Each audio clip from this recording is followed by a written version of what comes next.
Bapak-bapak, ibu-ibu, saudara-saudara kaum muslimin rahimakumullah. Dunia ini penuh dengan berbagai macam kesibukan. Sejak dari petani yang turun ke ladang, pedagang yang berangkat ke pasar, pelajar yang menuju sekolah, sampai kepada pegawai yang berangkat ke kantor, seluruhnya tidak lain untuk mencari sesuatu yang bernama bahagia. Setiap orang menginginkan kebahagiaan, dan tidak seorang pun menginginkan kesengsaraan dalam kehidupan ini. Namun nyatanya tidak setiap orang yang ingin bahagia mengetahui jalan yang harus ditempuhnya untuk sampai kepada kebahagiaan itu. Maka pada kesempatan pertemuan kali ini, saya ingin menyampaikan sebuah hadis dari junjungan kita baginda Nabi besar Muhammad sallallahu alaihi wasallam yang termuat dalam kitab Mukhtarul Ahadits An-Nabawiyah, di mana beliau bersabda, arba'un min sa'adatil mar'i. Ada 4 perkara yang merupakan tanda dari orang bahagia.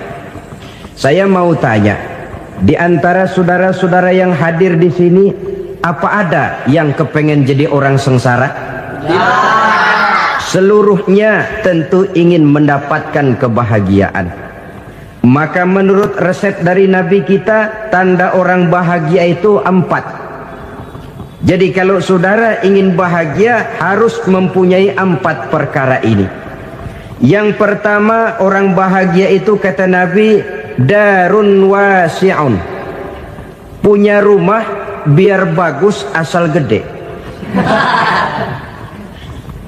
Enak ngaturnya, daripada sudah punya rumah kecil adanya di pinggir kali, gubuk, kalau hujan bocor, miring lagi, kiamat.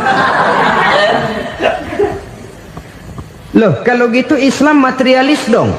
Hadis ini boleh diartikan dengan makna hakiki, arti yang sebenarnya, boleh diartikan dengan makna majazi, arti kiasan. Kalau dia diartikan dengan arti kias, maka yang dimaksud darun wasi'un ay qalbun wasi'un. Rumah yang luas tidak lain daripada hati yang lapang. Karena di situ kunci kebahagiaan yang sebenarnya. Walaupun kita cuma tinggal di petak berukuran 2 kali 3 meter, kalau hati kita luas-luas rasanya rumah itu. Tapi biar rumah kita halamannya saja puluhan ribu hektar, ada kolam renangnya, kamar tidurnya tidak lagi terhitung. Kalau hati yang menempati rumah itu sempit, maka akan terasa sempit jugalah rumah itu. Tempat bergantungnya tidak lain adalah hati. Marilah kita mencoba melihat berbagai pandangan orang tentang bahagia ini. Ada orang menyangka bahwa bahagia itu kalau dia mendapatkan harta yang sebanyak-banyaknya. Siapa yang banyak harta, dialah raja. Apa yang dia mau, seluruhnya bisa dibeli. Keamanannya, dia bisa menyewa petugas. Seluruh fasilitas untuk menyenangkan kehidupannya bisa dibeli. Pendeknya, hartalah segala-galanya dalam kehidupan. Sampai ada pepatah mengatakan, innad darahima fil amakini kulliha taksur rijala mahabatan wa jalala. Sesungguhnya harta, dinar, dirham, uang di mana-mana selalu bikin hebat orang yang memilikinya. Coba lihat, orang yang punya duit sama yang enggak punya duit, jangan gaya hidupnya, gaya jalannya aja lain. Wahia lisanun liman arada fasahatan, wahia silahun liman arada qitala. Uang adalah senjata yang paling ampuh bagi orang yang mau pergi perang, dan lidah yang paling fasih bagi orang yang mau bicara. Kalau bicara dengan lidah macet, cobalah bicara dengan harta, lancar. Sampai ada pepatah demikian, segalanya bisa diatur dengan harta. Maka di kalangan orang yang berpandangan semacam itu, seluruh kegiatan hidupnya hanya terfokus kepada bagaimana mengumpulkan harta yang sebanyak-banyaknya. tidak peduli halal haram, tidak kenal sore pagi siang dan malam, tidak sempat sujud, jauh dari agama, jauh dari kehidupan yang bersifat ruhaniyah, jauh dari Allah dan sebagainya, sampai dalam Al-Quran dikelompokkan dalam kelompok yang dinamakan lumazah. Allazi jama'a malahu wa 'addadah yahsabu anna malahu akhladah. Mereka mengumpul-ngumpulkan harta sebanyak-banyaknya dan menyangka bahwa harta yang banyak itu dapat mengekalkan hidupnya, mengekalkan kekayaannya, mengekalkan kebahagiaannya. Saudara hadirin yang berbahagia, kalau pandangan hidup ini benar, artinya kalau harta memang merupakan satu-satunya hal yang dapat membuat orang bahagia, tentu di rumah mewah tidak akan pernah ada tangis derita. Tentu di satu tempat di mana fasilitas hidup serba menunjang tidak ada yang namanya penderitaan. Tapi suka dan duka, sedih dan gembira, senyum dan tawa adalah milik setiap orang, baik dia punya harta maupun dia tidak punya harta.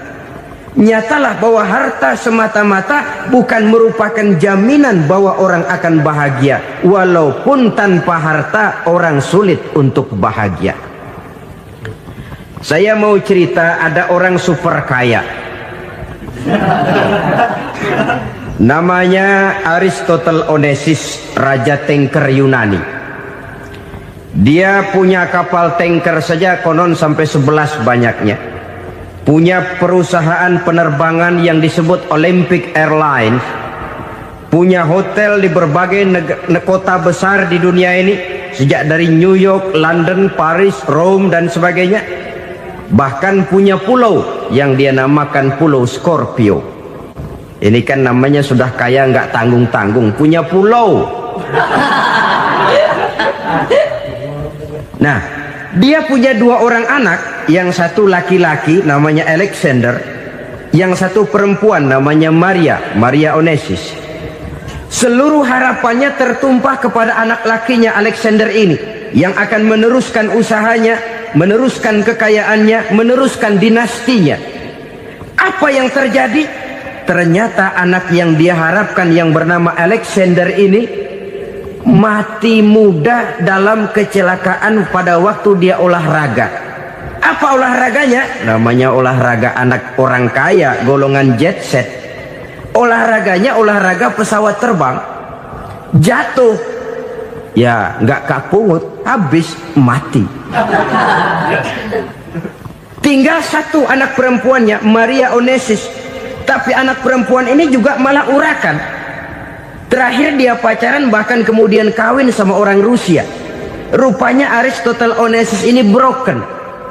Kekayaannya yang berlimpah ruah, perusahaannya yang begitu banyak, siapa yang akan meneruskan? Siapa yang akan menggantikan? Sampai kemudian dia mengurung diri di Pulau Scorpio dan mati di sana secara mengenaskan. Seorang multi jutawan, seorang yang super kaya, mati menyendiri di pulau sepi. Ibarat kata pepatah, anak ayam mati di lumbung. Bukan kekurangan makanan, keurugan makanan. Begitu kehidupan Aristotle Onesimus. Dan banyak orang-orang yang sudah demikian kaya sampai dibingungkan oleh kekayaannya sendiri. Telusurilah kehidupan David Rockefeller misalnya, Henry Ford misalnya, Adnan Khashoggi misalnya. Multi jutawan yang kadang-kadang dibuat keder oleh kekayaannya sendiri. Pantas ketika Imam Ali ditawarkan orang, "Ya Ali, kalau kepadamu disuruh pilih ilmu atau harta, kau pilih mana?" Ya jelas pilih ilmu dong. Kenapa? Pertama, ilmu kalau kita berikan kepada orang lain tambah. Tapi harta kalau kita berikan kepada orang lain kurang. Saudara punya uang 10.000, dibagi orang 5.000, jelas uang saudara berkurang. Tapi saudara punya ilmu, diberikan kepada orang lain bisa, saudara pun makin mantap. Tidak lantas jadi bodoh karena ngajarin orang. Saudara bisa Fatihah lalu mengajarkan orang Fatihah. Orang bisa, saudara pun makin hafal. Tidak lantas setelah diajarin orang ilmunya hilang. Begitu datang dia minta orang, tolong ajarin saya Fatihah. Udah habis, nggak ada.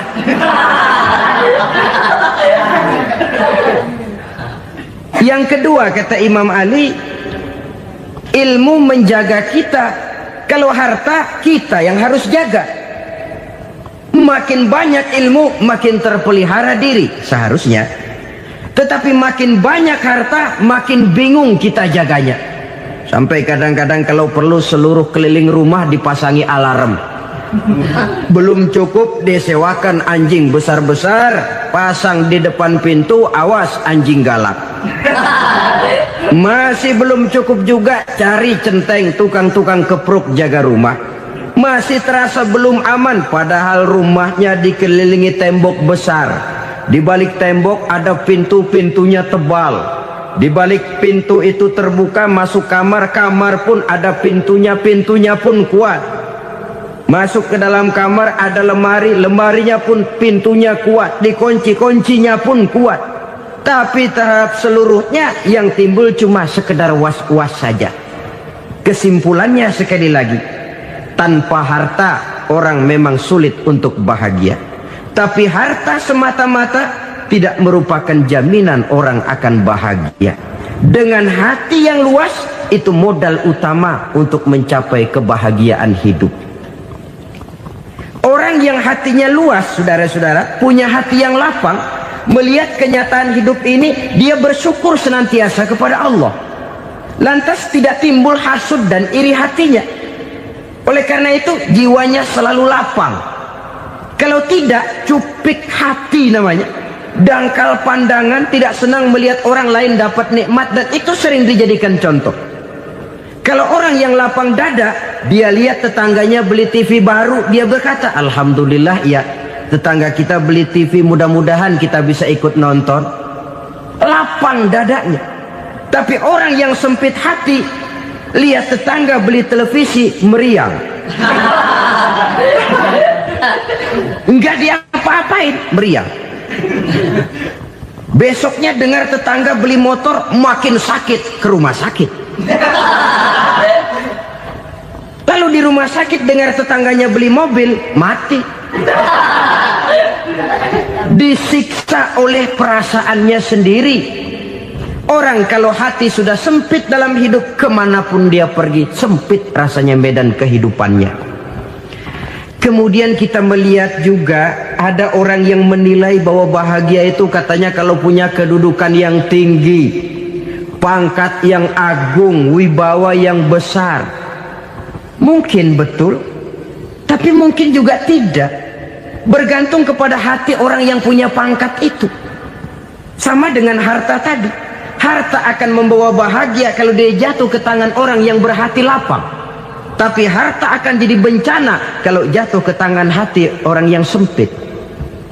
Pangkat akan membawa bahaya kalau jatuh di tangan hati orang yang sempit. Lebih dari itu, kenyataan mengajarkan kepada kita bahwa ternyata pangkat dan jabatan tidak selamanya memberikan kebahagiaan dalam kehidupan. Bahkan resikonya kelewat besar. Beberapa bukti kita bisa ambil dari para pemimpin dunia yang menjadi korban lantaran pangkat dan jabatan yang disandangnya. Saudara ingat Presiden Abraham Lincoln dan John Kennedy dari Amerika? Dibunuh orang. Park Chung-hee dari Korea Selatan, Ziaur Rahman dari Bangladesh, Anwar Sadat dari Mesir, terakhir Indira Gandhi dari India, menjadi korban dari pangkat dan jabatan yang disandangnya dari orang-orang yang tidak senang dia memegang jabatan itu. Dia akan mudah mengundang bencana. Sehingga pantas kalau seorang presiden terkemuka Amerika, Harry Truman namanya, dia mengatakan jabatan presiden itu, kata dia, seperti orang nunggang macan, naik macan. Harus kita taiki, kalau enggak dia bakal nerekam kita, ngeri katanya. Adapun orang yang hatinya lapang, Kalau dia menerima pangkat dan jabatan, dianggapnya itu satu kesempatan untuk berbuat baik.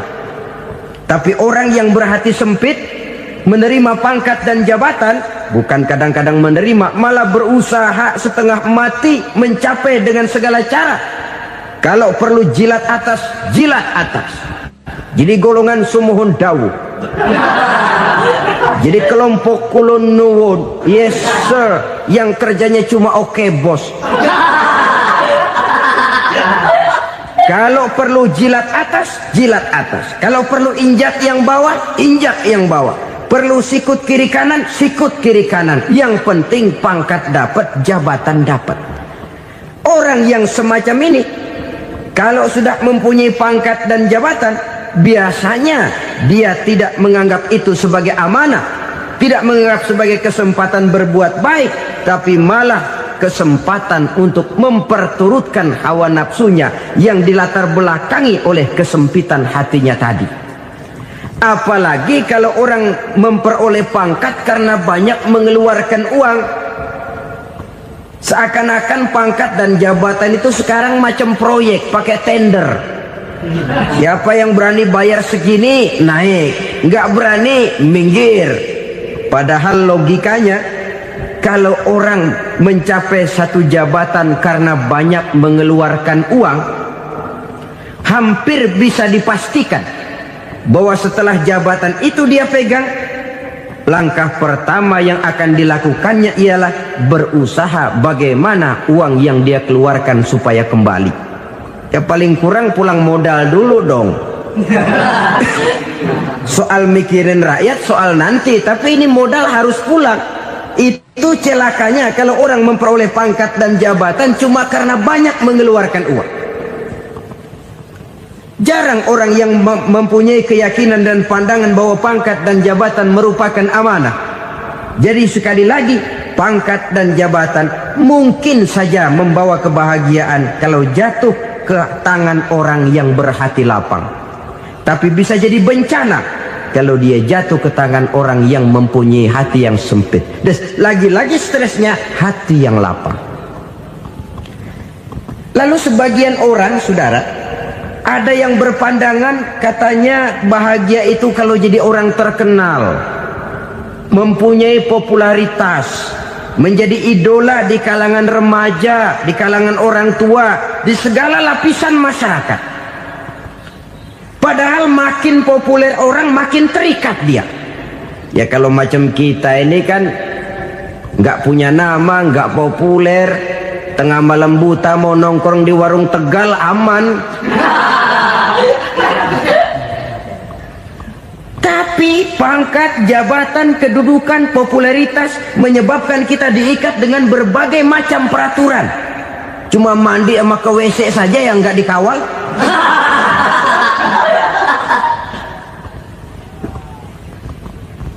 Benarkah popularitas, ketenaran membawa kebahagiaan? Mungkin, ya, tapi mungkin juga tidak. Kenapa? Banyak orang-orang populer yang mengakhiri hidupnya secara tragis. Kita ambil beberapa nama. Di Amerika tahun 60-an ada bintang seksi paling terkenal yang dijuluki seks bom, bom seks. Sampai sekarang jadi legenda, namanya Marilyn Monroe. Singkatan double-nya itu inisialnya MM, Marilyn Monroe. Terkenal, top, sampai dia mati tahun 62. Namanya sekarang masih saja dibicarakan orang. Kenapa dia bunuh diri? Tidak punya hartakah dia? Banyak. Kurang populerkah dia? Seluruh dunia mengenalnya. Sejak rakyat kecil sampai pejabat tinggi dia punya hubungan. Kenapa? Jenuh. Dia terlahir dalam keadaan yatim. Setelah itu tidak lama dia berangkat remaja, ibunya meninggal. Pindah dari wanita asuh ke wanita asuh sampai 12 orang ibu angkatnya. Dan kekecewaan yang paling parah, setiap laki-laki yang dekat dengannya hanya seperti kapal berlabuh. datang dan pergi silih berganti, padahal dia merindukan seseorang yang bisa melindungi hidupnya. Dia rindukan itu dan dia tidak pernah menemukan.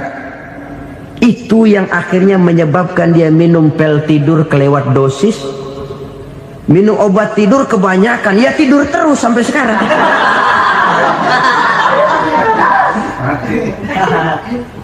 Dia mengakui, saya telah memiliki ketenaran, tapi saya tidak pernah hidup dalam ketenaran itu. Saya pandai main sandiwara, tapi saya ingin hidup dalam alam yang real sebagaimana umumnya orang. Itu yang dia rindukan. Menyusul jejak yang namanya Marilyn Monroe ini, Billie Holiday, saudara kenal tentu, di rumah sakit dirawat. Dia juga minum obat overdosis, mati lagi. Jimi Hendrix minum obat tidur overdosis kelewat batas, mati lagi. Lalu yang menghanyutkan diri di danau, Janis Joplin dan Brian Jones. Ini orang-orang populer, orang-orang terkemuka yang mengakhiri hidup secara tragis, bukan karena tidak terkenal, mungkin karena sudah saking terkenalnya. Contoh paling belakangan, Bruce Lee. Wah, ini tukang-tukang keprok tentu kenal siapa dia. Sampai sekarang pun tabir kematiannya masih merupakan misteri. Dan yang masih hidup juga menunjukkan gejala yang aneh. Michael Jackson, rumahnya di Beverly Hills itu dijaga sedemikian rupa, dan dia selalu curiga kepada setiap makanan harus steril, bersih dari segala macam kimia. Kemana dia pergi, itu tukang-tukang keprok sudah selalu menjaga dan mengawal, dan dia seakan takut menunjukkan mukanya yang asli. Hingga kalau tampil ke tengah di luar show, dia kadang memakai pakaian yang tidak menunjukkan dia yang sebenarnya, takut dikenali orang. Ternyata popularitas sering jadi momok yang meracuni kehidupan manusia. Oleh karena itu, benarlah junjungan kita pada saat beliau mengajarkan orang akan bahagia kalau dia mempunyai hati yang lapang. Nah, sekarang masalahnya untuk mendapatkan hati yang lapang, caranya bagaimana? Kita kembali kepada konsep Quran. Allah mengajarkan, ala inna bi dzikrillahi tatmainnul qulub. Ketahuilah bahwa dengan banyak mengingat Allah, hati akan tenang, jiwa akan lapang. Dengan kata lain, dekat dengan agama, merasakan kehadiran Allah dekat dalam hidup. Itu muara pertama untuk mencapai hati yang lapang. Ala inna bi dzikrillahi tatmainnul qulub. Jangan macam orang sekarang ingin mendapatkan ketenangan lalu tapak di puncak gunung, di gua-gua, di tempat sepi. Iyalah kalau nggak ada ular. Kalau tergigit ular berbisa, ketenangan belum, mati jelas itu. Islam positif untuk mendapatkan ketenangan. Ala inna bi dzikrillahi tatmainnul qulubi. Bahwa ketahuilah bahwa dengan banyak mengingat Allah, hati akan tenang, jiwa akan lapang, nuansa pikiran akan luas. Karena yang namanya bahagia ada dimanapun manusia berada. Di kampung ada bahagia, di kota ada bahagia, di ngarai, di lembah, di gunung, di hutan, di lautan, di angkasa luar. Dimanapun bahagia itu ada kalau kita bermodalkan hati yang lapang ini. Dan hati akan lapang kalau kita dekat dengan agama. Dekat dengan harta buat sementara hati mungkin tenang, tapi ketenangan yang relatif dan temporer. Apalagi orang tiap kali tambah harta, tiap kali tambah rencana. Itu wajar. Mungkin sebelumnya saudara berpikir, kalau punya duit 5.000 enak nih. Begitu punya duit 5.000, aduh sayang kalau 10.000 aja. Tiap kali tambah harta, tiap kali lain rencana. Makin banyak rencana, makin menjauhkan kita dari yang namanya ketenangan. Padahal ketenangan merupakan unsur utama untuk mencapai bahagia. dan ketenangan itu bermuara dalam hati manusia.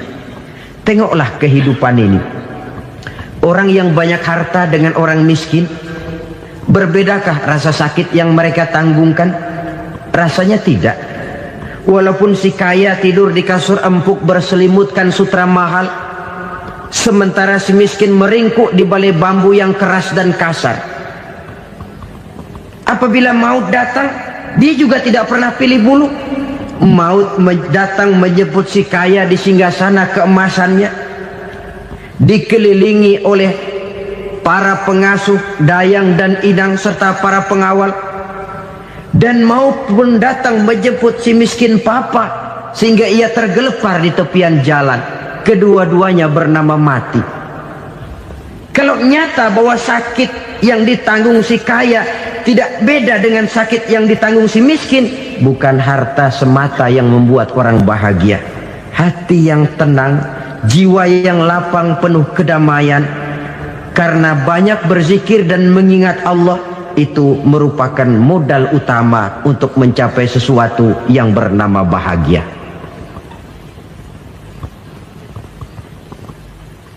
Saudara hadirin yang saya hormati, inilah yang pertama dari 4 ciri yang digambarkan oleh Nabi tentang tanda-tanda orang bahagia. Dan harus berangkat dari yang pertama ini, hati yang lapang. Ini yang harus kita miliki lebih dahulu, baru nanti akan menyusul kepada poin yang ketiga, kedua dan selanjutnya. Sebab kalau hati sudah terisi dengan jiwa yang lapang, seluruh persoalan insya Allah akan bisa kita atasi dengan sebagaimana mestinya. Yang kedua sekarang, tanda orang bahagia menurut baginda Nabi, markabun syariah. Orang bahagia itu, kata beliau, punya kendaraan biar cepat asal lancar. Artinya kemana dia mau pergi mudah. Apa maksud hadis ini? Kalau kita kaji lebih dalam, kendaraan itu kan alat transportasi. Transportasi tidak lain adalah usaha memudahkan komunikasi. Pindah dari situ kepada teori bahwa manusia adalah zon political, makhluk bermasyarakat yang tidak bisa memenuhi kebutuhan hidupnya secara sendirian. Kita memerlukan keberadaan orang lain dalam kehidupan ini. Untuk memakai baju saja kita sudah perlukan petani yang tanam kapas, pabrik yang memintal kapas jadi benang, pabrik yang menenun benang jadi kain, sampai kepada mesin jahit, sampai kepada tukang jahit. Itu cuma untuk memakai pakaian saja. Tidak seorang pun di antara kita yang sanggup memenuhi kebutuhan hidupnya secara sendiri. Kita perlu orang lain. Maka kebebasan dalam arti mutlak, kebebasan tanpa batas, itu tidak mungkin ada dalam kehidupan. Karena kita mengadakan yang disebut interaksi sosial. Setiap kegiatan kita tentu melibatkan orang lain. Menurut kita barangkali kita bebas jalan di jalan raya semaunya, tapi orang lain berkendaraan pun merasa bahwa ini ada juga jalan haknya, dan begitu selanjutnya. Oleh karena itu, maksud dari kendaraan yang cepat ini adalah khulata'uhu ma'as solihin. Lingkungan pergaulannya terdiri dari orang-orang soleh. Pergaulannya luas. Kemana dia pergi ada temannya. Kesulitannya ada tempat dia cerita. Dan kesulitan kalau sudah diceritakan kepada orang lain, taruh kata orang itu tidak bisa menolong, namun menceritakannya kepada orang yang kita percayai, kan paling kurang sudah mengurangi beban jiwa, mengurangi tanggungan batin, merasa masih ada tempat kita cerita. Maka lebih baik orang awam yang mau bergaul ketimbang orang setengah alim tapi ngunci pintu. Sebab nantinya akan timbul sikap picik, cupik pandangan, dan tidak luas menghadapi kenyataan dalam kehidupan ini.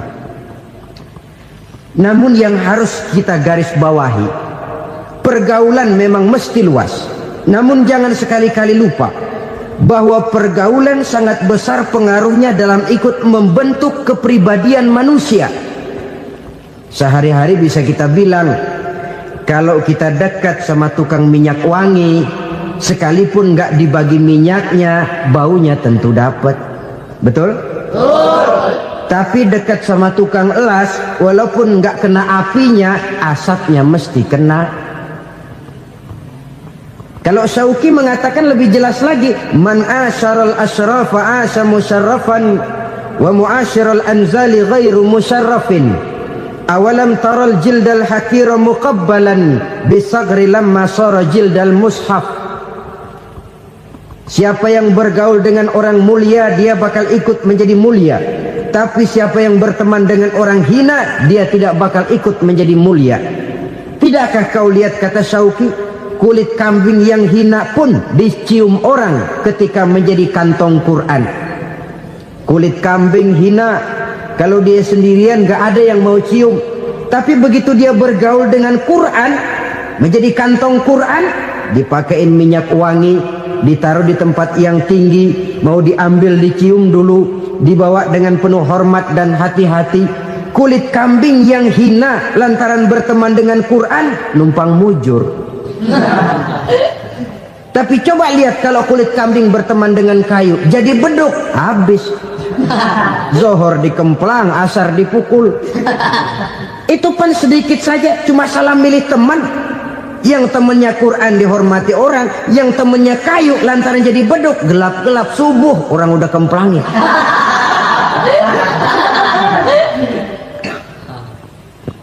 Maka terutama kepada adik-adik remaja yang masih mencari identitas diri, yang ibarat kaset masih kaset kosong, mudah diisi oleh apapun, pandai-pandailah memilih teman dalam bergaul.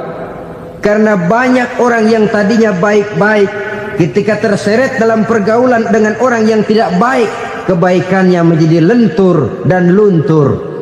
Tapi berapa banyak bajingan-bajingan tengik, orang-orang yang berlumur noda dan dosa, tiap hari melakukan maksiat, namun bergaul dengan orang yang baik-baik, pada akhirnya sedikit demi sedikit beringsut dan berangsur dia terbiasa mengikuti kebaikan-kebaikan.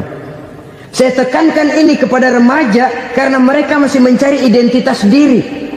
Apa yang mereka lihat mereka mau, apa yang mereka dengar mereka ingin tahu. Coba lihat kehidupan remaja. Pulang nonton film Rambo, pengen jadi Rambo, gagah, maunya belekai melulu. Pulang nonton film Superman, pengen bisa terbang. Pulang nonton India, nyanyi melulu.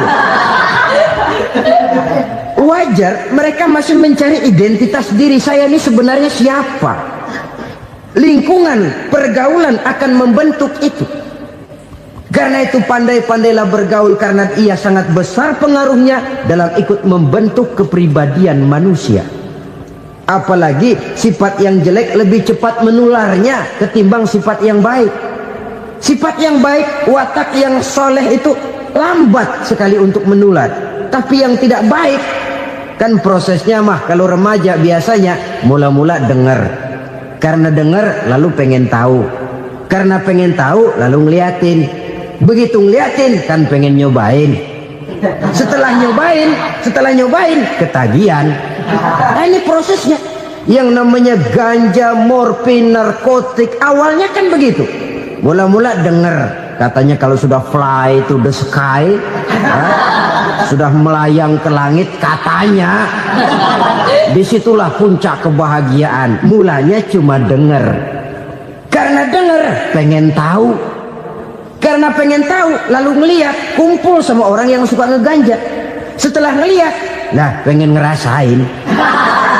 Begitu ngerasain enak juga, ketagihan. Kalau sudah ketagihan jadi penyakit kronis, bisa merembet kepada yang lain. Iya, kalau orang tuanya mampu untuk beli morfin, beli ganja. Kalau tidak kan pikirannya ngayap, jemuran siapa ya gue sabet. Timbullah perbuatan-perbuatan negatif yang bermula dari salah pergaulan. Apalagi buat adik-adik remaja yang tinggal di kota-kota besar, yang pengaruh budaya, pengaruh kesenian, pengaruh struktur kehidupan yang nampak makin individualistis, di mana persaingan tajam, tensi ekonomi tinggi, orang mudah mengalami stres. Pandai-pandailah dalam bergaul, sekali lagi, karena ia sangat besar pengaruhnya dalam ikut membentuk kepribadian manusia. Orang bahagia punya kendaraan yang cepat, artinya punya pergaulan yang luas, dan lingkungan pergaulannya terdiri dari orang-orang yang soleh. Kemana dia pergi, ada teman. Kesulitannya, ada tempat dia cerita. Tapi kalau sudah menyendiri, hidup sendiri, kesulitan dipikiri sendiri, bisa mati belum waktunya. Tidak ada tempat berbagi rasa, tidak ada tempat bercerita, tidak ada tempat mengurangi beban dalam kehidupan.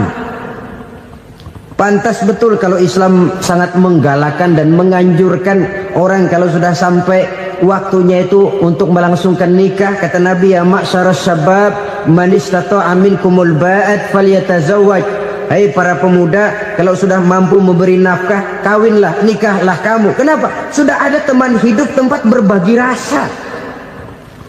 Kesulitan kalau ada tempat cerita akan lebih ringan ketimbang kita telan sendiri, walaupun bobot kesulitannya sama beratnya. Saudara-saudara kaum muslimin rahimakumullah, inilah ciri yang kedua, punya kendaraan biar cepat asal lancar. Kemana kita mau pergi gampang. Dengan kata lain, setelah hati yang luas, pergaulan yang luas. Dua. Yang ketiga sekarang, tanda orang bahagia itu menurut Nabi, misbahun mudhi'un, punya lampu yang terang. Oh, itu enggak problem. Sekarang sudah zamannya listrik masuk desa, Pak. Lampu sudah terang semua. Betul, kalau itu yang dimaksud. Tapi tidak cuma itu. Karena lampu yang dimaksud di sini, lampu yang akan menerangi seluruh perjalanan hidup. Dan perjalanan hidup itu sudah dimulai sejak kita terlahir ke alam ini, sampai masuk ke alam barzah, kumpul di padang mahsyar, sampai ke akhirat. Lampu yang menerangi itu yang diperlukan. Kalau lampu, katakanlah yang paling top sekarang kan lampu jenis Mercury. Taruhlah itu di rumah kita, dia cuma menerangi rumah kita, menerangi hati pun tidak sanggup. Bila kita masuk ke alam barzah, alam kubur, sanggupkah si Mercury yang begitu terang menerangi alam barzah kita? Tidak sanggup lagi. Sanggupkah lampu yang ratusan watt, bahkan puluhan ribu watt menerangi kehidupan di padang mahsyar? Tidak akan sanggup lagi. Kalau demikian, yang dimaksud lampu yang terang di sini apa? Tidak lain amal soleh, kebajikan yang kita lakukan dalam hidup. Itu yang akan jadi lampu penerang. Di dunia nama kita akan terang, jasad kita boleh hancur terkubur tanah, tapi nama kita akan dikenang orang. Begitulah kalau orang meninggalkan kebajikan dalam hidup seperti sekarang. Ribuan orang tiap saat berziarah ke kubur Imam Syafi'i, ke kubur Imam Malik, ke kubur Imam Ghazali, ke kubur orang yang baik-baik, orang yang soleh-soleh. Kebajikannya yang ditinggalkan, yang mengukir namanya dengan tinta emas, sehingga saudara sudah terbaring di alam kubur. Orang lewat, Allah, ini kuburannya Fulan bin Fulan, dulu ini kebaikannya Masya Allah, saya ikut merasakan. Mari kita mampir sebentar, kita Fatihah, mohon disampaikan Allah pahalanya kepada almarhum. Al-Fatihah. Itu kalau orang baik-baik. Lalu saudara tanya, Pak, orang mati dikirimin Fatihah apa nyampe pahalanya? Saya jawab, kalau saudara nggak percaya, mati dulu dah. Nanti saya Fatihain, tungguin di sana. Umpama nggak sampai, balik lagi kemari. Sekarang ini kan maunya otak-otakan saja. Kalau nggak masuk otak, nggak percaya. Padahal alam gaib itu nggak bisa diotak-otakin. Sama saja dengan saudara pernah dengar cerita kapal tanpa emas tenggelam kan? Pernah nggak? Di mana? Ya, di laut Masalembo. Begitu ke tanpa emas tenggelam, ratusan penumpang itu terjun ke laut, dipermainkan gelombang, berjuang menghadapi maut itu. Orang lagi timbul tenggelam di lautan, dihantam ombak, kita tengokin pakai helikopter. Pak, lagi timbul tenggelam ya? Iya, tolongin. Jangan khawatir Pak, nih saya kirim intan Pak, harganya 10 juta. Kira-kira orang yang timbul tenggelam di laut seneng nggak? Tidak. Kan mahal toh intan 10 juta. Kenapa dia nggak senang? Karena intan 10 juta dalam kondisi seperti itu tidak sanggup menyelamatkan dia. Dia akan girang kalau dikirimin ban mobil bekas, dikirimin papan terentang atau bambu. Intan yang 10 juta dia nggak girang, ban mobil bekas yang 1000 perak tuh pegang, itu yang dia girang betul. Inilah sebabnya Nabi berkata, mal mayyitu fi qabrihi illa kal ghariqil mutaghawwis. Orang yang meninggal di alam kuburnya seperti orang timbul tenggelam di lautan. Yantaziru da'watan min ahli, menunggu doa dari keluarganya yang masih hidup. Duh, bapak saya sudah meninggal, saya sayang benar sama dia. Kirimin kulkas ke kuburannya Itu sama saja dengan tadi orang tenggelam di lautan dikirimi intan yang harganya 10 juta, tidak sampai. Begitulah kalau kebajikan yang kita tinggalkan dalam hidup, sudah mati pun kubur kita masih diziarahi orang. Tapi kalau jahat yang kita tinggalkan, boro-boro lah orang mau doa lewat dekat kuburan kita juga serem. Tuh bajingan no, dulu mati dipendem di situ tuh. Jangan lewat situ, ntar kesurupan, jangan. Lewat saja orang ngeri. Konon lagi membacakan Fatihah dan mengirimkan doa. Hidup pada hakikatnya adalah kesempatan untuk berbuat baik. Maka sekali kesempatan itu diberikan, manfaatkan dengan sebaiknya. Sebab kesempatan kedua tidak akan pernah ada. Kesempatan berbuat baik di sini, di akhirat sudah pembalasan namanya. Sekali kesempatan itu dicabut, dia tidak akan pernah dikembalikan lagi. Kata Iqbal, hidup tidak mundur ke belakang, Bung. Berhenti diinjak orang, mundur hancur. Tidak ada kata mundur dalam hidup ini. Berhenti diinjak orang, mundur kecebur. Tidak ada kata lain. Harus maju dalam kehidupan, dalam artian yang positif. Hidup adalah kesempatan untuk mengumpulkan kebajikan yang sebanyak-banyaknya. Di situ nilai daripada manusia. Sekarang ini memang nggak kelihatan kok, orang yang banyak pahala sama yang banyak dosa nggak kelihatan kok. Barangkali kalau habis bikin dosa palanya pada benjol, mungkin orang takut sama dosa. Tapi sekarang sama saja, orang yang banyak dosa dengan yang nggak banyak dosa jalan bareng dari belakang, sama, nggak kelihatan beda. Tapi ada waktunya di mana pahala memegang peranan, di mana dosa diperlihatkan. Sama saja kalau kita bawa mobil siang, lampu kan nggak begitu berfungsi. Apa lalu bilang, alah ini lampu berat-beratin, copot-copotin aja dah. Tidak perlu begitu. Kenapa? Pada suatu saat malam senja akan datang. Bila matahari terbenam, senja pun datang, gelap mulai merayap, disitulah baru terasa perlunya lampu. Pahala begitu. Sekarang orang yang nggak ada pahalanya nggak kelihatan dalam kehidupan. Tapi pada suatu saat senja kehidupan akan datang. Ajal merenggut nyawa, malam merayap, dan hidup mulai diliputi kegelapan di alam barzakh. Dikala itu kalau nggak punya lampu, alangkah malangnya kita. Sebab amal yang baik, kata Nabi, di alam barzakh itu akan diciptakan menjadi perempuan yang cantik menemani kita. Amal yang jahat akan menjadi orang yang paling jelek nemenin kita. Sudah di tempat gelap yang nemenin jelek.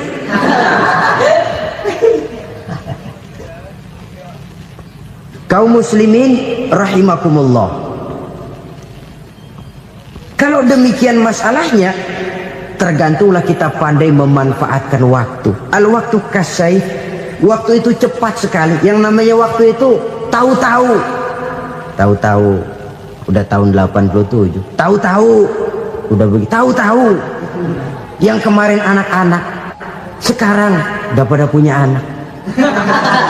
Tahu-tahu saja itu. Begitu cepat waktu berlalu. Kalau tidaklah pandai kita memanfaatkannya, akan rugi kita. Nabi bersabda, man kana yaumuhu khairun min amsihi fahuwa rabih. Barang siapa yang hari ini lebih baik daripada hari kemarin, itu orang untung. Hari ini lebih baik daripada kemarin, bulan ini lebih baik dari bulan kemarin, tahun ini lebih baik dari tahun kemarin, itu orang yang beruntung. Tahun kemarin sembahyangnya maghrib doang, sekarang udah tambah isya. Tahun kemarin cuman Idul Fitri aja ngancem bener, sekarang udah tambah Jumat, lalu tambah lagi maghrib, tambah lagi isya, dan selanjutnya. Hari ini lebih baik daripada kemarin, itu orang yang beruntung. Wa man kana yaumuhu mislu amsihi fahuwa khasir. Lalu barang siapa yang hari ini sama saja dengan hari kemarin, itu orang rugi. Hari ini sama dengan kemarin, rugi itu. Bulan ini begitu, bulan kemarin begitu, tahun ini begitu, tahun lalu juga begitu. Rugi itu orang. Rugi apa? Rugi umur. Umur tambah, amalan gak pernah tambah. Dan saya pikir lebih merupakan azab ketimbang nikmat kalau orang dikasih panjang umur cuma untuk numpuk dosa. Mending mana? Panjang umur banyak dosa sama pendek umur dikit dosa? Mending mana? Mending mana? Ya, paling mending tentu panjang umur banyak pahala. Tapi kalau tidak, sekali lagi, lebih merupakan azab ketimbang nikmat kalau orang diberikan panjang umur tapi cuma untuk sekedar menumpuk dosa. Kehilangan kesadaran bahwa dunia bukan terminal akhir dari satu perjalanan. Dia cuma halte di mana kita berhenti sebentar untuk menuju kepada terminal yang hakiki.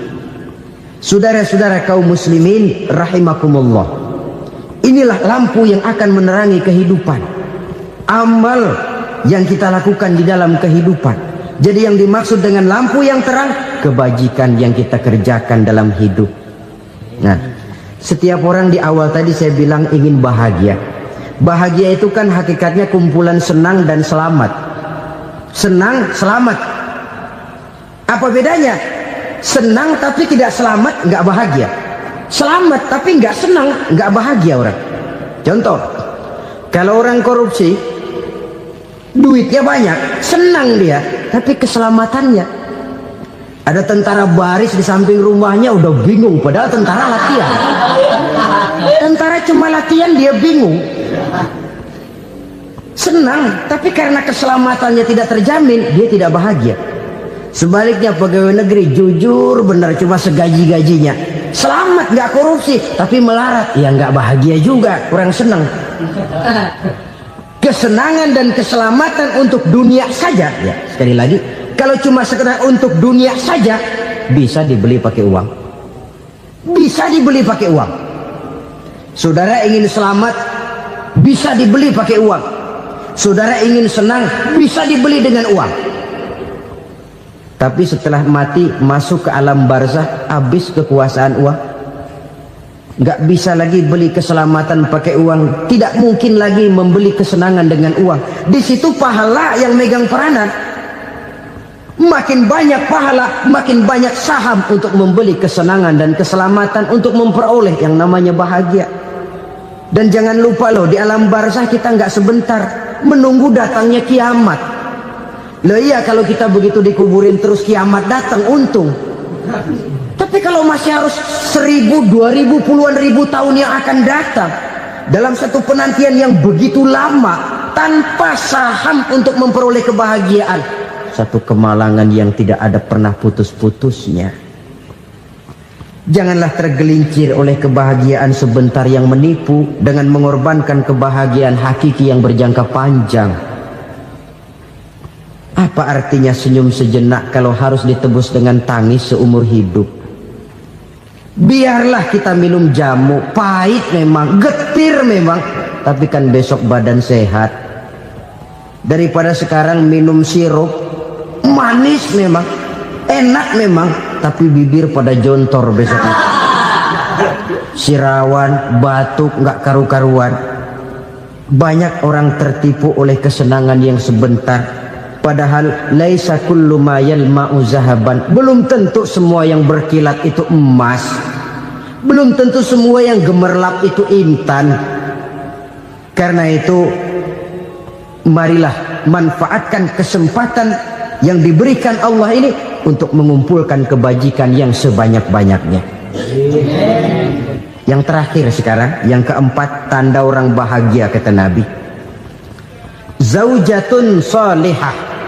Orang bahagia itu tanda yang keempat kata Nabi, punya istri biar cakep asal taat. Sudah surga itu sudah. Cakep taat. Istri kayak gitu, kalau belum mati jangan dikuburin dulu. Sudah cakep taat lagi, tapi kadang-kadang enggak, udah jelek ngadat melulu. Apa yang mau dipilih? Sebab itu Quran mengatakan istri pakaian untuk suami, suami pakaian untuk istri. Kenapa suami istri diibaratkan pakaian? Alangkah tingginya gaya bahasa Quran ini. Suami istri teman hidup, hidup perjalanan panjang. Sejak kita dalam rahim sudah ada hidup kan di sini. Sampai ke alam dunia, masuk ke alam barzah, kumpul di padang mahsyar, sampai menuju akhirat, itu perjalanan hidup. Carilah istri atau suami teman hidup yang membawa manfaat tidak hanya kehidupan di dunia ini, sampai di alam barzah, sampai di padang mahsyar. Suaminya mungkin meninggal lebih dulu, atau istrinya mungkin meninggal lebih dulu, tapi suami atau istri yang masih hidup berbuat kebajikan. Suami saya meninggal, ada hartanya, saya sedekahkan, niat pahala untuk almarhum suami saya. Ini teman hidup, tidak dibatasi dan tidak bisa dipisahkan oleh maut sekalipun. Zohirnya mungkin pisah, badannya mungkin pisah, tapi hatinya, jiwanya, kebersamaannya dalam menghadapi kehidupan. Karena itu saudara-saudara, bahasa Quran indah. Suami istri diibaratkan seperti pakaian. Apa fungsi pakaian? Pertama, pakaian jadi kebanggaan. Artinya suami harus menjadi kebanggaan istri, istri harus jadi kebanggaan suami. Yang kedua, pakaian itu kan fungsinya menutup aurat. Artinya sesama suami istri harus saling menjaga kekurangan masing-masing. Jangan malah sesama suami istri saling membongkar rahasia dan aibnya sendiri-sendiri. Istrinya diceritain jeleknya di mana-mana, atau suaminya dibongkar rahasianya di pasar umum. Itu sudah tidak lagi berfungsi sebagai pakaian. Kenapa semua ini diperlukan? Karena kita menyadari bangsa yang baik terdiri dari masyarakat yang baik. Masyarakat yang baik merupakan susunan dari warga yang baik. Warga yang baik adalah terdiri dari rumah tangga yang baik. Dan rumah tangga yang baik merupakan susunan dari pribadi yang baik. Dari situ langkah dimulai. Membangun satu bangsa yang baik diawali dengan membangun rumah tangga yang baik, dengan menciptakan pribadi-pribadi yang baik. Sehingga dari sini diharapkan berkembanglah nilai-nilai kebaikan. Orang akan bahagia mempunyai istri yang soleh. Kenapa? Tidak ada seorang suami bisa sukses jadi apapun dia, apapun profesinya. Dokterkah, kiaikah, mubalikah, petanikah, pengusahakah, pejabat tinggikah, tidak ada seorang suami yang bisa sukses tanpa peran serta istrinya. Walaupun memang peranan itu tidak begitu kelihatan, tapi sangat menentukan. Karena itu, saudara hadirin yang saya hormati, Islam sangat menghargai kaum wanita, memberikan kedudukan yang tinggi sepanjang tidak mematikan kodrat kewanitaannya. Nah, kalau sudah kesuksesan ini diawali dari rumah tangga, karier di masyarakat mudah untuk dikejar. Tapi keberantakan di rumah tangga merupakan kegagalan pertama di tempat lain. Nah, inilah saja yang dapat Al-Fakir sampaikan pada pertemuan kali ini. Terima kasih. selalu berusaha menyimpan sesuatu yang bisa membawa manfaat, baik untuk dirinya, untuk anak cucunya, maupun untuk keluarganya, untuk masa kini dan masa depannya. Kadang simpanan itu berbentuk uang, kadang berupa tanah, lain saat berbentuk pabrik, dan lain sebagainya. Sementara masa depan yang paling pasti adalah akhirat.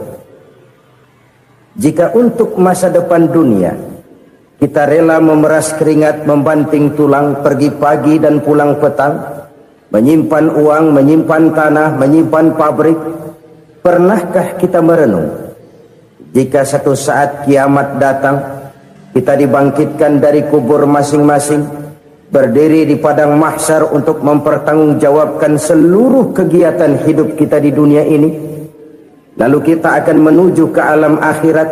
Sudahkah kita mempunyai simpanan untuk akhirat kita? Pada pertemuan kali ini saya ingin menyampaikan sebuah hadis di mana Rasulullah sallallahu alaihi wasallam bersabda, "Arba'un min kanzil jannah." Simpanan sorga ada 4 macam. Yang pertama, ikhfa'us sadaqah, menyembunyikan sedekah. Saudara-saudara kaum muslimin, sebagaimana yang kita maklum bahwa Allah Subhanahu wa taala melebihkan sebagian rezeki dari kita terhadap yang lain. Ada yang kaya, ada yang setengah kaya, ada yang miskin, ada yang setengah miskin, dan selanjutnya. Ada yang gajinya kecil tapi penghasilannya gede. Ada yang penghasilannya gede tapi nggak punya gaji. Ada juga yang memang gajinya gede dan penghasilannya gede. Kelebihan rezeki merupakan sunnatullah dan tidak harus membuat kita merasa lebih dari yang lain. Bahkan sebaliknya, kelebihan itu harus membuat kita ringan tangan untuk menolong mereka yang memang memerlukan pertolongan. Kalau saudara diberikan ilmu, maka pertanyaan akhirat cuma satu: ilmumu kau amalkan untuk apa? Kalau saudara diberikan umur yang panjang, pengadilan akhirat juga bertanya satu: umurmu kau habiskan di mana? Tapi kalau saudara diberikan harta, pengadilan akhirat akan bertanya dua: hartamu kau dapat dari mana? Kau belanjakan kemana? Dari mananya ditanya, dan kemananya juga ditanya. Oleh karena kita akan dimintakan pertanggungan jawab, maka amanah yang bernama harta ini harus kita gunakan dengan sebaik-baiknya. Ada penggunaan yang merupakan kewajiban, itu zakat namanya. Ada penggunaan yang sewaktu-waktu, itu infak namanya. Ada yang lebih sewaktu-waktu lagi, dan itu sedekah namanya. Zakat dia terikat oleh haul dan nisab, oleh putaran batas waktu dan ukuran dari harta itu sendiri. Sedangkan infak terikat oleh situasi dan kondisi perekonomian seseorang. Sedangkan sedekah tidak terikat dengan apapun. Dalam kondisi seperti apapun kita bisa melakukan sedekah dengan yang terkecil sekalipun. Sampai-sampai Rasulullah sallallahu alaihi wasallam mengajarkan, la tahkiranna minal ma'rufi syai'an walau an talqa akhaka biwajhin talik. Atau ada hadis, tabassumuka fi wajhi akhika laka shadaqah. Senyumanmu kepada temanmu adalah sedekah. Jadi untuk melakukan sedekah tidak harus dalam berbentuk uang. Dengan ilmu kita bisa sedekah, dengan tenaga kita bisa bersedekah, dengan pikiran kita bisa bersedekah, bahkan senyum kepada teman itu pun sedekah. Jadi kalau sedekah dengan uang memang belum punya uang, nyengir aja banyakin. Itu asal pada tempatnya, jangan lalu ketemu tiang listrik cengengesan. Tentu tidak pada tempatnya dan tidak wajar. Nah, sedekah yang paling dicintai Allah adalah sedekah yang disembunyikan. Artinya, jauh dari sifat riya. Kan kadang-kadang ada orang sedekah itu disebutkan namanya, apa tidak bagus? Kalau memang niatnya ikhlas, ya bagus-bagus saja. Untuk memberikan sugesti kepada yang lain.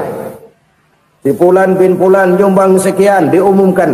Boleh kalau niatnya untuk memberikan rangsangan kepada yang lain supaya dia menyumbang lebih besar dari orang tadi.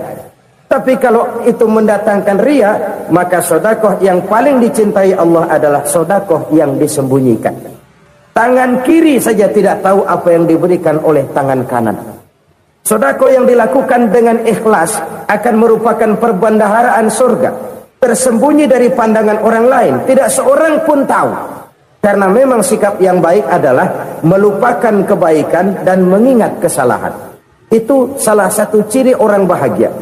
Orang yang selalu mengingat kesalahannya dan berusaha melupakan segala kebaikannya. Kalau dia akan berada kebaikan, dia tidak bisa ikut, dia merasa rugi karena dia merasa belum pernah berbuat baik. Tapi kalau akan melakukan kesalahan baru, dia ingat kesalahan yang sudah-sudah, sehingga terhalang baginya untuk melakukan satu kesalahan baru. Demikianlah saudara-saudara, bahwa Allah melebihkan rizki sebagian kita dari yang lain, agar terjadi tolong-menolong dalam kehidupan ini. Jadi kesenjangan yang nature, kesenjangan yang alami, itu sunnatullah. Ada yang kaya, ada yang miskin, ada yang kelas menengah. Nah, kenapa lalu sekarang kita berusaha mengentaskan kemiskinan? Oleh karena adanya kesenjangan struktural. Kalau yang kaya bisa semakin kaya, kenapa yang miskin tidak bisa naik jadi ikut sedikit kaya? Sebab pada dasarnya Islam adalah agama yang sejak turunnya sudah berupaya memerangi kemiskinan. Bahkan dikatakan kemiskinan itu mendekatkan kepada kekufuran. Orang kalau miskin udah dekat banget sama kafir. Gampang menjadi kafir. Berapa banyak saudara-saudara kita yang oleh karena soal perut, oleh karena soal materi, terpaksa meninggalkan dan menanggalkan akidahnya. Menjual petunjuk yang diberikan Allah dengan kesenangan dunia yang cuma sebentar ini. Na'udzubillah, summa na'udzubillah. Jadi makin kita sembunyikan satu sedekah, semakin banyak perbendaharaan kita di surga. Sedekah yang paling dicintai Allah adalah sedekah yang disembunyikan. Malahan ada seorang sufi, dia punya kebiasaan kalau pergi sholat Jumat dia bawa uang, itu uang dia taruh di bawah tikar masjid. Dia niat sedekah kepada siapa saja yang nemuin itu duit. Maksudnya apa? Supaya yang nemuin nggak tahu siapa yang punya duit. Demikian dia saking ingin menyembunyikan sedekahnya. Karena sifat riya itu bisa memakan amal kita sendiri. Riya itu termasuk menyebut-nyebut kebaikan kita. Orang yang suka nepuk dada, sedikit-sedikit ngitungnya kalau nggak gua. Tuh kalau nggak gua tuh. Tuh yang belas itu kalau nggak gua. Iya kalau nggak lu kenapa emang?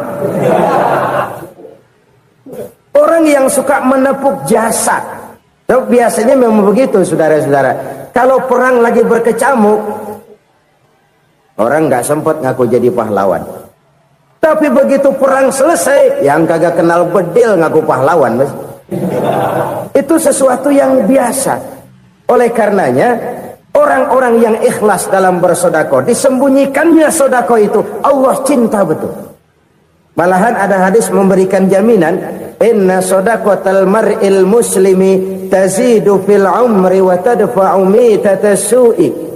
Sesungguhnya sedekahnya seorang mukmin tazidu fil umri, bisa menambah umur panjang. Wa tadfa'u mitatas su'i, dan menyelamatkan manusia dari mati secara su'ul khatimah. Jadi siapa yang kepengen panjang umur, banyaklah sedekah. Yang bosan hidup, pelit terus. Sedekah menambah panjang umur dan menyelamatkan manusia dari mati secara su'ul khatimah. Pak, katanya umur itu nggak bisa ditambah, nggak bisa dikurangin. Kapan? Kalau ajal sudah datang. Fa idza jaa ajaluhum la yastakhiruna sa'atan wa la yastakdimun. Kalau ajal datang tidak bisa dimajukan, tidak bisa dimundurkan. Itu kalau ajal sudah datang. Tidak bisa lagi umur ditambah dikurangi, sudah datang. Tapi kalau belum datang, itu kan haknya Allah. Mau ditambah, mau dikurangi, hak prerogatif Allah. Sebagai pencipta manusia, Allah maha kuasa dan maha mampu. Sedekah ini menambah panjang umur dan menyelamatkan manusia dari mati secara su'ul khatimah. Itu orang mati kan sama ya, kondisinya mati, nggak nafas. Tapi hakikat mati kan lain-lain. Ada yang mati itu husnul khatimah, baik akhirnya. Misalnya lagi ngaji mati, lagi sholat mati, lagi sedekah mati. Ini yang dinamakan dengan husnul khatimah, baik di akhirnya. Sebaliknya ada yang su'ul khatimah, jelek di akhirnya. Ini yang jadi catatan akhir. Lagi nyekek botol, mampus. Lagi banting kartu, modar. Su'ul khatimah, jelek pada akhirnya. Sedekah menyelamatkan manusia dari mati secara su'ul khatimah. Dan kita semua kepengen mendapat husnul khatimah, jauh dari su'ul khatimah. Oleh sebab itu yang bisa menyelamatkan kita dari penyakit itu antara lain adalah sedekah yang disembunyikan, yang dikerjakan dengan ikhlas karena Allah. Tidak karena kepengen dipuji orang, tidak karena ingin dikatakan orang pemurah, sebab orang dermawan itu orang yang memberi tanpa harus diminta. Kalau masih harus diminta, ya belum dermawan namanya, masih harus diminta. Kalau nggak diminta ya tulus, lolos, polos. Saudara-saudara kaum muslimin rahimakumullah. Harta adalah amanat dan akan kita pertanggungjawabkan. Allah melebihkan rizki sebagian kita dari yang lain agar kita saling tolong menolong, bantu membantu. Nabi janjikan siapa yang meringankan beban saudaranya muslim di dunia, Allah akan meringankan bebannya di akhirat nanti. Sebuah jaminan dari baginda Nabi. Si orang yang kita bantu barangkali tidak bisa membalas, Allah yang akan membalas lewat jalan lain yang tidak pernah kita sangka-sangka. Ada orang tanya, Pak, ini ada orang nyumbang masjid sambil marah-marah, bagaimana? Saya bilang sumbangannya aja ambil, marahnya jangan. Marahnya jangan diambil, itu urusan dia. Saudara-saudara kaum muslimin rahimakumullah. Umat Islam ini kan umat yang punya potensi besar. Kadang kita merenung, kenapa kadang-kadang pembangunan masjid kok lambat sekali? Kalau hotel hari ini peletakan pertama, bulan depan peresmian. Supermarket hari ini peletakan batu pertama, minggu depan peresmian. Tapi kalau sudah yang namanya masjid, kadang-kadang peletakan batu pertama sekaligus jadi batu terakhir. 3 tahun, 4 tahun, campur nebar jalak di jalanan, duit dijaring kayak ikan sepat. Apa tidak ada orang Islam yang kaya? Banyak. Apa tidak ada pengusaha muslim yang jadi konglomerat? Ada. Lalu yang belum banyak itu yang komit terhadap nilai-nilai agamanya. Akhirnya kita jatuh jadi umat yang lemah. Belum ada pengusaha konglomerat muslim buka pabrik supermi cap bedug misalnya umpamanya atau pabrik kecap cap sorban supaya identitas keislamannya sedikit kelihatan. Kita jatuh jadi umat yang lemah karena potensi tidak terinventarisir dengan baik. Kita ini ibarat kompor yang cuma matengin nasi orang lain. Potensi kita dimanfaatkan oleh orang lain. Ukhuwah Islamiyah kita baru terbatas kepada silaturahmi.